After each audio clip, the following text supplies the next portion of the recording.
Hello everyone, welcome back to the Samajik Guru channel. आज हम करने जा रहे हैं क्लास 8 के कंप्यूटर का सैंपल पेपर नंबर 2, जो कि हेल्प करने वाला है आपके प्री बोर्ड के एग्जाम्स में। तो वीडियो को स्टार्ट करते हैं। उससे पहले अगर चैनल पे नए आए हैं तो चैनल को फटाफट से सब्सक्राइब कर लो, क्योंकि यहाँ पर इस तरीके का हेल्पफुल कंटेंट अपलोड होता रहता है।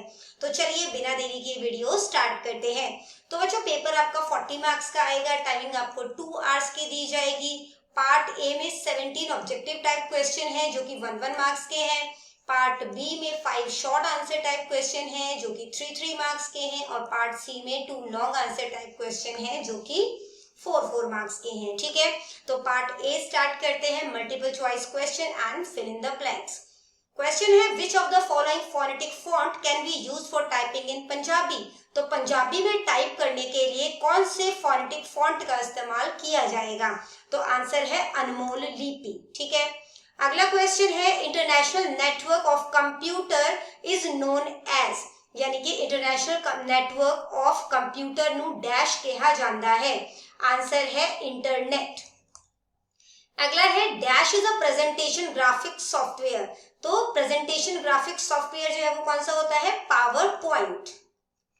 अगला क्वेश्चन देखो, there are dash default slide background style available in PowerPoint 2010। तो पावर पॉइंट 2010 में कितने स्लाइड बैकग्राउंड जो है स्टाइल अवेलेबल होते हैं बाय डिफॉल्ट? तो आंसर है 12। अगला क्वेश्चन है, second generation used the dash as their basic component. तो सेकंड जनरेशन ऑफ कंप्यूटर जो है वो बेसिक कंपोनेंट के लिए कौन सा जो कंपोनेंट यूज करते हैं? आंसर है ट्रांजिस्टर्स। अ बिट और अ बाइनरी डिजिट में बी रिप्रेजेंटेड बाय लॉजिकल। तो बाइनरी डिजिट जो है वो 0 और 1 के फॉर्म में जो है वो शो किया जाता है। ठीक है, नेक्स्ट है बेटा, banks that provide the facility of net banking, यानी वो बैंक जो नेट बैंकिंग की सुविधा देता है उन्हें हम किस बैंक से जानते हैं? Virtual bank. ठीक है, वर्चुअल बैंक्स। अगला क्वेश्चन है, to save a presentation file in other format. तो प्रेजेंटेशन की जो फाइल है उसको दूसरे फॉर्मेट में सेव करने के लिए हमें कौन से ऑप्शन का इस्तेमाल करना होगा? तो आंसर है सेव एज। नेक्स्ट है, dash option is used to copy animation effect. तो एनिमेशन इफेक्ट की कॉपी बनानी है, उसके लिए हम कौन सा जो है ऑप्शन इस्तेमाल करेंगे? आंसर है एनिमेशन पेंटर। Animation painter. ठीक है, इसके बाद बेटा फुल फॉर्म, ट्रू फॉल्स और शॉर्टकट कीज टाइप क्वेश्चन है। आईएसपी जो है उसका फुल फॉर्म क्या होता है? तो आंसर है इंटरनेट सर्विस प्रोवाइडर। नेक्स्ट है, मॉडेम का फुल फॉर्म बताना है। तो आंसर है मॉड्यूलेटर एंड डीमॉड्यूलेटर। आईसी का फुल फॉर्म इंटीग्रेटेड सर्किट्स। ठीक है, अगला देखो, प्रोम का फुल फॉर्म जो है वो क्या होता है? तो वो होता है programmable read only memory. Next है, शॉर्टकट की बताना है। प्रेजेंटेशन फाइल को जो है वो अपने सेव करना है, उसके लिए शॉर्टकट की क्या होता है? कंट्रोल प्लस में एस। ठीक है, अगला देखो, which bar contains the view button and zoom slider in PowerPoint. तो कौन से बार में हमें व्यू बटन और जूम स्लाइडर बटन देखने को मिलता है? आंसर है स्टेटस बार। ठीक है, स्टेटस बार। अगला क्वेश्चन है, touch typing is a technique by which we can learn typing with all fingers. तो टच टाइपिंग वो तरीका होता है जिसमें हम सभी फिंगर से टाइप करना सीखते हैं जब हम कीबोर्ड को देख रहे होते हैं। मतलब टाइपिंग करते टाइम हम कीबोर्ड को देखते हैं, तो ये गलत है। नेक्स्ट है, each website has its own unique website address. Her website का अपना एक यूनिक वेबसाइट एड्रेस होता है, ये बिल्कुल सही है। इसके बाद बेटा part B short answer type question है। क्वेश्चन पूछा गया है आपसे, व्हाट इज टच टाइपिंग। तो टच टाइपिंग क्या है?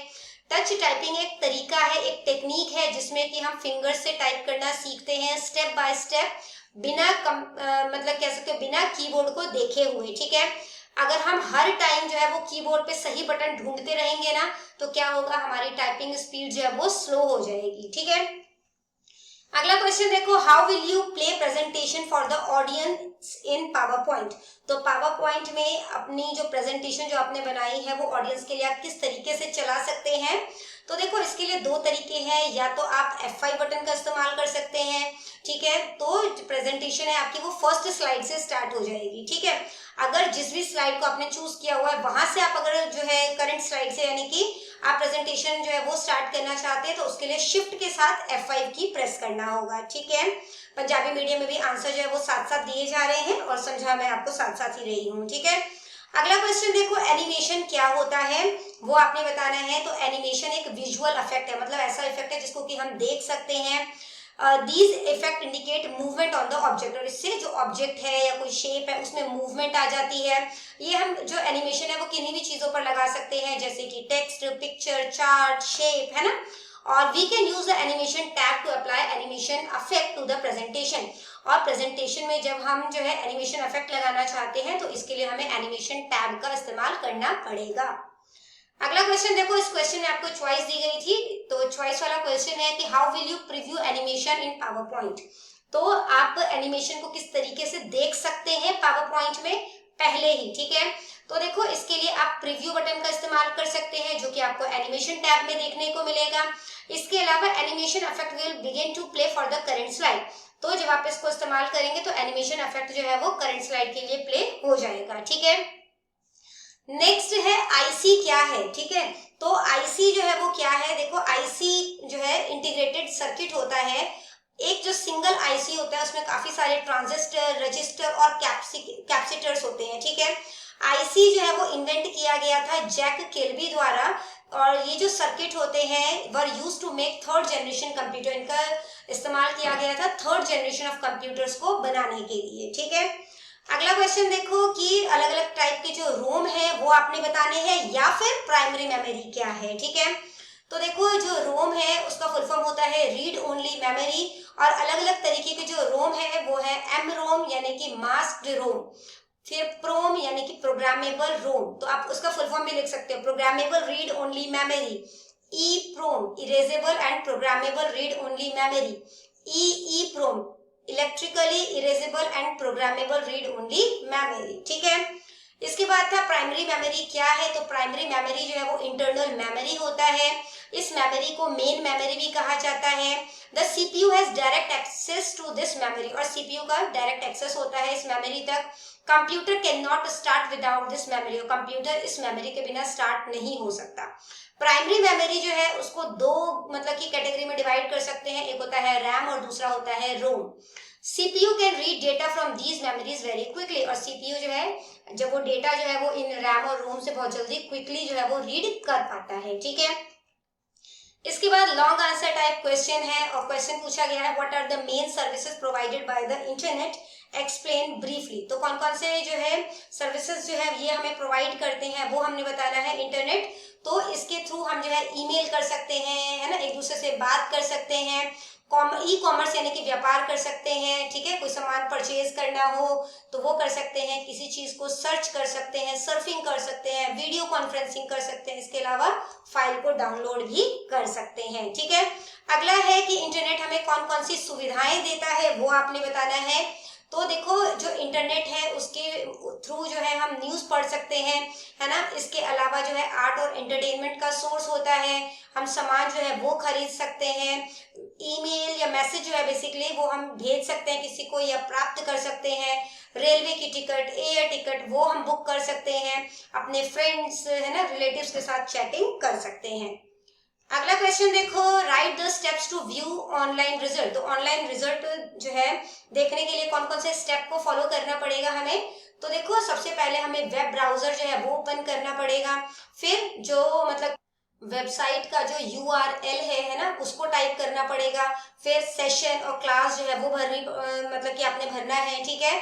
और उसके बाद जो है आपने जो है अपना जो रोल नंबर है, स्टूडेंट नेम है, उसको फिल करोगे, ठीक है। उसके बाद सर्च बटन पे जो है क्लिक कर दोगे, ठीक है। इसके बाद इस क्वेश्चन में आपको चॉइस दी गई थी। अगला क्वेश्चन है कि मोबाइल टेक्नोलॉजी के ऊपर आपने एक नोट लिखना है, ठीक है। तो देखो मोबाइल टेक्नोलॉजी एक पोर्टेबल टेक्नोलॉजी है, मतलब आप इसको अपने साथ कहीं पर भी ले जा सकते हो। ये इंफॉर्मेशन टेक्नोलॉजी का पार्ट है। Mobile technology makes its possible to communicate with the place of the world that are very far from us. और मोबाइल की वजह से ही हम जो लोग हमसे बहुत दूर हैं, किसी और कंट्री में है ना, तो हम उनसे जो है इजीली बातचीत कर पाते हैं। It has completely change the face of communication. इसने बातचीत का जो तरीका था वो पूरी तरीके से बदल दिया है।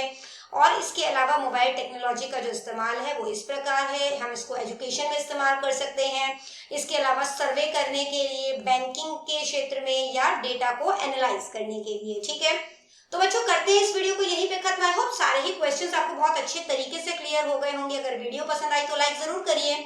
मिलते हैं अगले वीडियो में, तब तक के लिए all the best for your exams and bye bye.